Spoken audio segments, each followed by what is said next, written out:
Let us present a situation to you. You have submitted your assignment on the assignment activity, Assessment 1 in this example. You've double-checked your file submission to ensure that it is the correct one.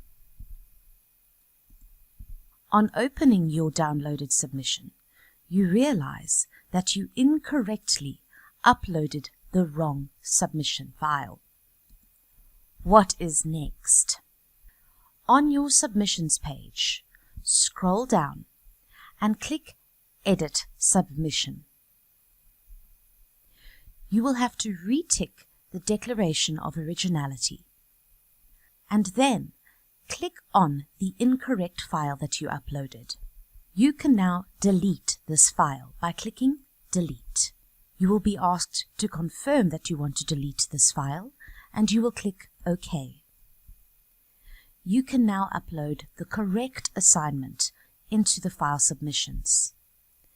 Click on the Add icon and choose your file, and select the correct assignment and click Open. You can choose to save it as a different file name and then upload your file and save your changes.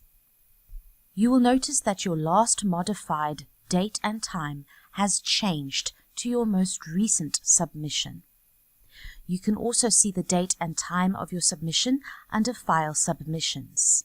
Remember to always check that you did indeed upload the correct assignment by downloading it and opening it. We now have the correct assignment. You can edit or remove your submission all the way up until the due date for your assignment, as many times as you would like.